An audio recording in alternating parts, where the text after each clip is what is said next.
So you want to do YouTube golf and it's way, way harder than you expected it to be, right? I mean, I did the exact same thing. I mean, a few years ago, I was watching all of these YouTube golf videos. I was getting super stoked about watching them. And I just thought, I love golf. I love all this stuff. I love what these guys are doing. I want to do the exact same thing. What Good is doing, what Bob Does Sports is doing, and all of the other channels. I mean, I've watched like tons, literally hundreds and hundreds and hundreds of different channels, small channels, big channels, to try to just like pick through everything having to do with YouTube golf. And I'm going to share with you in this video all of the things that I learned from doing YouTube golf for a couple of years, why I moved on to doing a different type of channel, and I finally have real growth on that channel, and I'm almost to 1,000 subscribers. YouTube golf wasn't really for me, why I kind of gave up on it. I'm going to share with you all of the ways that you can make your channel better or worse, and just all the things that really you need to know. So the first thing I want to talk about is talking into the camera, and really like being an engaging person is something you're going to have to like really think about a lot. So one of the problems I found doing YouTube golf is that you can't really express your personality enough when you're on a golf course. I'm just a naturally shy person. It's just really hard for me to like get out of my shell when I'm filming something outside around a bunch of people. It takes you out of your element totally. So I mean, that is really the reason why I started the Indiana Sports Connection channel. I could see from how terrible my YouTube golf videos were and how bad I was at speaking to the camera. It's like I needed help. So one of my strategies really was, I'm like, I am going to just turn the camera on every day, talk to it for 20 minutes about sports so that I get better at talking to the camera. And I did that all last year through 2023 in August, September, October, November, December. Nobody watched any of those videos. Not more than 50, 60 people watched any of the videos I made in that time. But take this into account. Being really bad at something gives you time to practice it. And being really bad at talking into the camera, and I'm still not that good at talking into the camera today, but I'm trying to work on it all the time, and I'm trying to like pick myself apart all the time on what I really need to do to hone in on this skill and make it so that your words matter. Know when to. What happens after you make so many videos of just talking into the camera, you get better at timing, you get better at comedic timing, you get better at just like stopping when you need to stop and use the words that you need to use at the right times. That sounds really profound right now, because if somebody was saying that to me 8 months ago, I would have looked at them like they had two heads. That's it. You got to spend a lot of time in front of the camera to really start to learn what you are as a personality on the camera after so many hours. That's what with YouTube golf that I found when I started doing YouTube golf. I bought this camera right here. This is a SV1, a Sony SV1. It's not anything special, but it was an $800 camera. A lot of money, and I spent a lot of time on equipment and setup and trying to learn about editing and trying to learn about all these things. And I think the one thing for me that I was avoiding the entire time was talking to the camera. I wanted to do everything except for engage with the camera. I wanted to concentrate on editing and music and all of these different things except for talking into the camera. After I spent so much time working on these YouTube golf videos and none of them really got any views, it was very frustrating, and I felt like at times I was learning about editing. I was teaching myself a skill, but it just turned out really bad. Look at some of these videos. So the next thing I want to talk about is pivot. Like, so what I did with my channel was I started making the YouTube golf videos. And this was in 2022 when I started making the YouTube golf videos, and I wasn't getting any views on the golf videos, and it was going into winter time, and I didn't have any golf footage. I didn't have anything there. So I thought of an idea to make these top 10 list videos, and I thought this is something that like really brings value to the table. And it really did bring value to the table, because this was my best idea ever. Although these videos are not what I wanted the channel to be, these are the videos that started getting the most views. Be prepared for that with YouTube, because you might make a video, or you might turn out to be like this guy or that guy, and you didn't even realize that. And you're just going to have to go with it. Like, I mean, I made this like Michigan top 10 list video, and that's the video that really got me the most views. And so I just started making a lot more videos like that, even though that's not exactly what I wanted to do. I wanted to make videos where I was on the course, hanging out with my buddies or hanging out with friends, playing golf, and the videos were going to be about that. And it was just going to be this carefree atmosphere. Well, one thing, I mean, I'm just a middle-aged guy, 41 years old. I live in Fort Wayne, Indiana. It's really hard for me to portray myself as being like how Good or Bob Does Sports. I don't live in California. I'm not going to all these magnificent places. I can't fly myself, to this great golf course or this great golf course. That's really, I put maybe too much emphasis on that in my brain to think like I had to go to this nice course, or I had to go here, and the course was going to be the thing that people were going to watch the video from. Like, I have news for you. If you're on YouTube, it's like they're not going to come to watch your background. They're not going to come to watch your editing. They're going to come to watch you.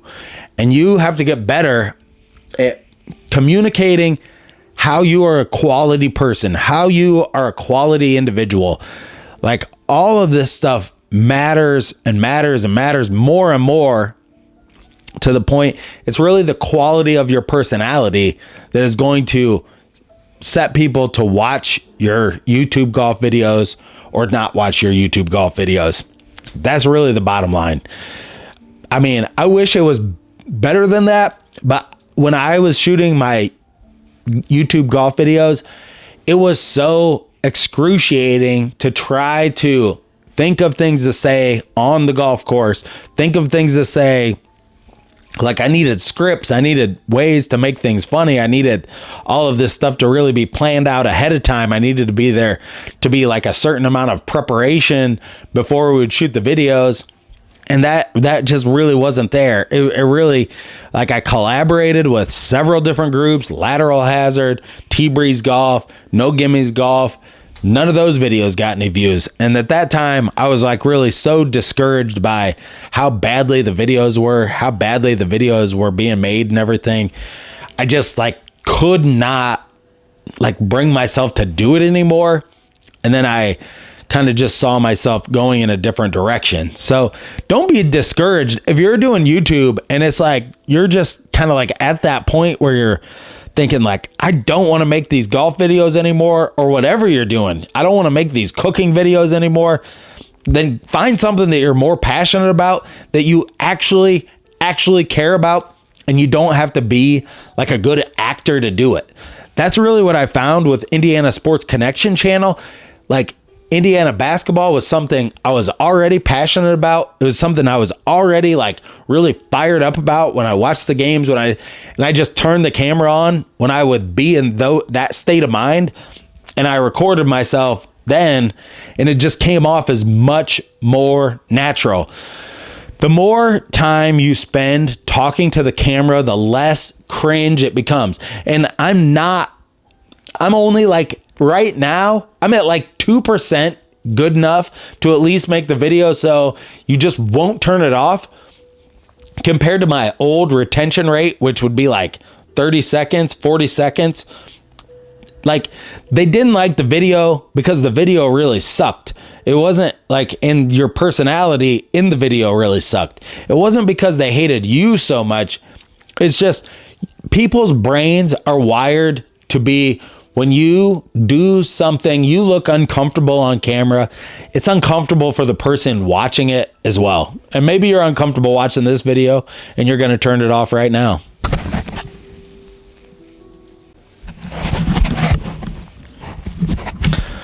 But I'm not saying all this stuff to persuade you from not making YouTube golf videos. It is definitely one of the most fulfilling areas, I believe, to make videos in, if you're just like have a lot of patience for the growth of it and everything like that. I mean, as far as like the CRM on YouTube golf videos, it has one of the highest payouts of any type of video on YouTube. So there are a lot of great reasons to make YouTube golf videos. Those are the reasons why I wanted to make YouTube golf videos at first too. I was like, look, there's money to be made in this. These guys are getting millions of views on these videos. Like, how hard can it be?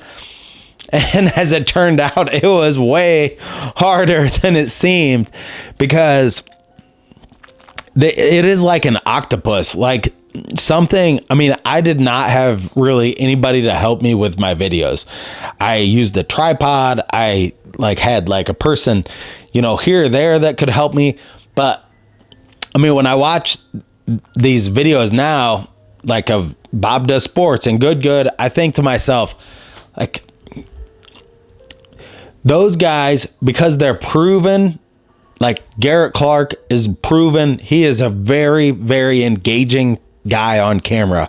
Really, really great. And so is Bob from Bob Does Sports. And I just want to use those two guys as an example. You know, Rick Shields, he's obviously been around forever and is one of the greatest in all of YouTube golf. But you do have to be patient with it and display your personality. Be different than other channels. If you copy off of other channels, yeah, you can get views that way too. But you know, YouTube is a copying place. I mean, a lot of people copy ideas and videos, and that's okay on YouTube. I mean, a lot of people do that. But if you really, like, Bob Does Sports has a certain type of personality, and the quality of the personalities that are on that show are top notch. Even though they were undiscovered before, they always are top notch. So think about that. Think about the quality of your personality when you're saying things on the videos. Does what I say, does this bring value to the video? Is this bringing value to people? Is it in a way where it's going to be entertaining? A lot of times that's all that matters. You just have to like do or say things in a way that have to be entertaining for the person who's watching it. Then you're kind of like going into that next level. Now I'm rambling on and on and on. I feel like this is one of my original videos. So let's talk about equipment, editing, and all of that good stuff. So I told you I got this Sony ZV-1 camera, and I use that for all my videos. It's a very good video for displaying things. This camera has one of the best autofocuses of any camera out there. So I do like it for that reason, for blogging and stuff like that. It's like you can get the autofocus is just like excellent on this camera. So I never have to worry about like if I'm showing something or something like that. That's part of the reason why I got it. It has very, very slow and bad zoom. And I've seen some other channels, Lateral Hazard, that I've made some videos with. They use a monopod and an AVX, Panasonic AVX camera with a much better zoom on it. That, I think, enhances the quality of the videos when you can zoom in on the ball landing and people can kind of see exactly where your shots are going, shot to shot. That, I think, adds like the most amount of quality to the video. My biggest problem with that is I don't know a person, or I don't have a person that can follow me around the golf course and zoom in on every shot I take and do all of that. So like for me, that was just like out of the cards. I had to try to make do with what I had. And Zach Radford is a guy that I really studied all of his videos, and he's probably like the OG of the guys that just like a singular guy that kind of like broke out. So I kind of like looked at him, and this brings me to my next point.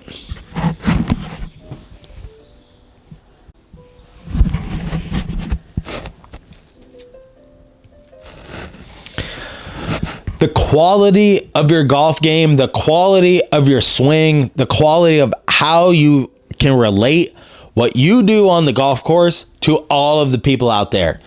Like, if you watch the channels like Mr. Short Hitter, Zach Radford, or, and I forget the guy's name out in California, but one of these singular guys that just does a great job. Golf Sidekick is one of my favorites, but these singular guys that do a great job, if that's what you want to do, you really, really, really, really, really got to get good at talking directly into the camera and having like a script of things you're going to say that the video makes sense from beginning to end to keep people engaged, to keep people up to par. You got to look directly into that camera like it is your best friend and talk to it like, hey, I'm going to try to help you. You know, I'm going to try to help you with your golf game today. I'm getting better at these skills still to this day. And still sometimes I just say things or I do things and they're like, it is so, so bad. Oh my God, that was awful. And sometimes I don't have time to edit that stuff out of the videos. So I just leave it in, you know, and I just move on to the next one because you know what? You're going to have to make like 500 videos before you really, really, really get comfortable doing this stuff. It's going to take you some time.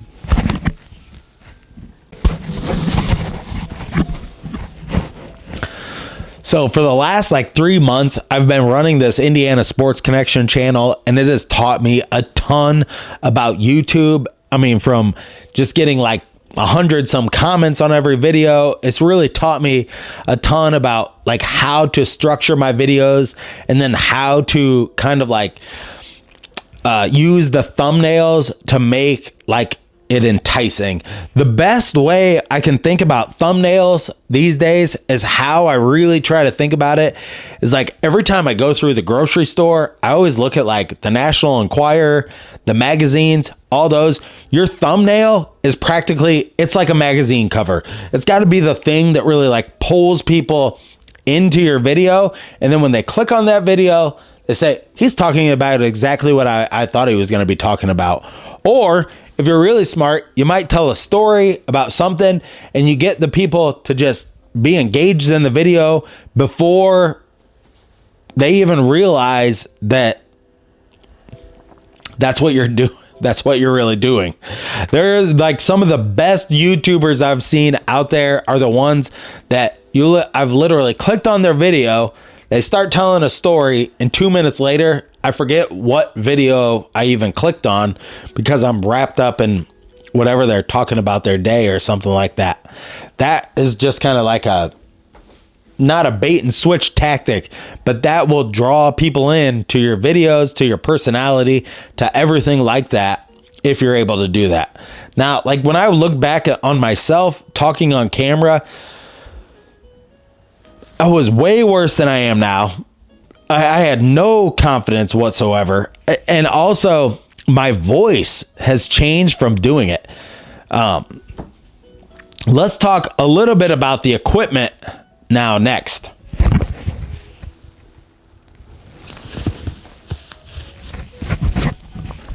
So this microphone is a $300 microphone I got at Sweetwater Sound. It sounds absolutely fantastic. I have it on a cord.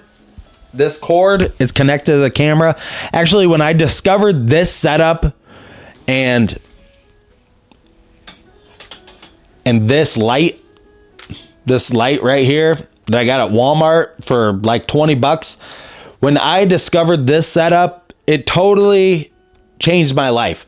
So I plug this light into a power strip so that I can take it anywhere with me, wherever I want to go. This camera and having this cord tied into this camera means I can take like podcast sound with me wherever I go. I can shoot a video in the woods. I can shoot a video over here. It's all going to sound like this. It's all going to sound like I'm sitting in like some studio just because it's a really good microphone.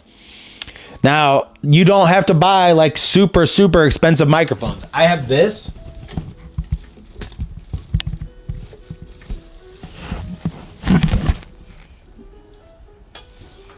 This microphone right here, this microphone is a Razer Mini.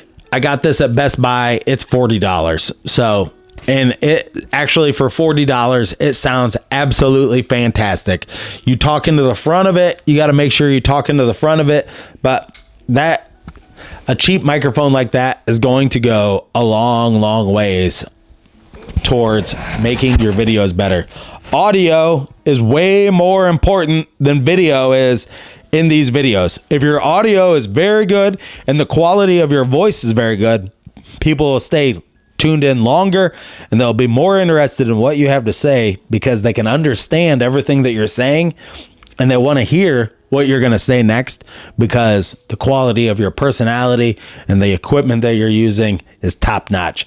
You don't need top notch video. You can use your iPhone for video, but in my opinion, having like really good audio is where it's at. And if you make that jump to have really good audio, people will really take notice of that. So sticking with equipment here, I mean, I really want to, if you use, because I use Shot Tracer for all my shot tracers, like I've never used like Adobe Pro or anything like that to make the tracers myself. I always use Shot Tracer the entire time. I mean, those sometimes can be really good and they sometimes can be really bad, but Shot Tracer really, really taxes your computer. I had just like a regular Dell computer when I first started doing all of these YouTube golf videos, and it got to the point where my computer would be like just shutting down because there was just so much stress on the computer itself from trying to run Shot Tracer and then me trying to edit the video at the same time. When your computer is editing a video, it's grabbing so many things from so many different places. You need like incredible computing power. So, I mean, I believe it's 32 gigabytes computing power on the MacBook Pro that I have. And that I would say is totally worth it. That opens up your level. I mean, for $1,500, that's going to be your most major investment, is to get a computer that you can really, really edit the videos on. And I would recommend just the MacBook Pro and go into the level that you want. I've had some friends that told me they had, I believe it was 8 gigabytes of processing speed. I believe maybe mine's 16 or 32, but that theirs could not really run the editing software and the Shot Tracer at the same time, because you're going to make the Shot Tracers, then you're going to take those Shot Tracer videos into your editor and like have all those clips to like weed through. So getting a MacBook Pro, I would say that was a real game changer as far as like how much I could be creative in the videos. That made a huge difference.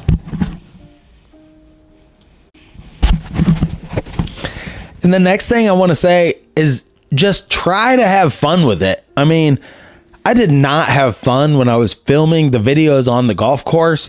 And then I kind of noticed, I was like, okay, this one thing that I used to really love, playing golf, is now turning into a job. Like, I don't want to do this anymore.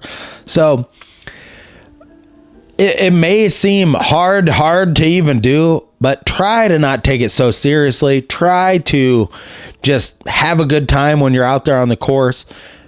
I did not do that. I got myself so stressed out about the camera and the angles and all of these different things that I was thinking about the entire time. And that may be you as well. You may be like making golf videos right now and you're like, I just can't seem to like get it together. I felt like that the entire time. Like, that's what it's going to be like shooting videos outside on a golf course. I had to really bring myself into this location and build this type of like thing around me to make myself feel more comfortable being on camera. That was just what I had to do to finally have a channel that actually got views and that actually like move up. Because, hey, look, I'm at like almost 900 subscribers on my sports channel, but I'm just sharing with you, like, once it actually clicks into place, like at some point I edited so many videos and I had like talked on camera so many times that I started to feel more comfortable at it. And I'm telling you this today, I am still a tiny YouTube person. I am nothing, but I have at least I've breached that gap where I'm not super cringe on camera anymore. I feel confident with the things I've learned and then the things that I know going forward that I have to do. And it kind of like creates a self-fulfilling prophecy in a way when that all kind of like starts to come together in your own mind. And now I want to share with you the real reason why I stopped doing the YouTube golf videos was because it turned me into a person that I really didn't like. I got so frustrated making the videos, and this is going to sound kind of silly, but like, I mean, I got so frustrated making the videos and I started to get really kind of jealous of the channels that were like doing really well.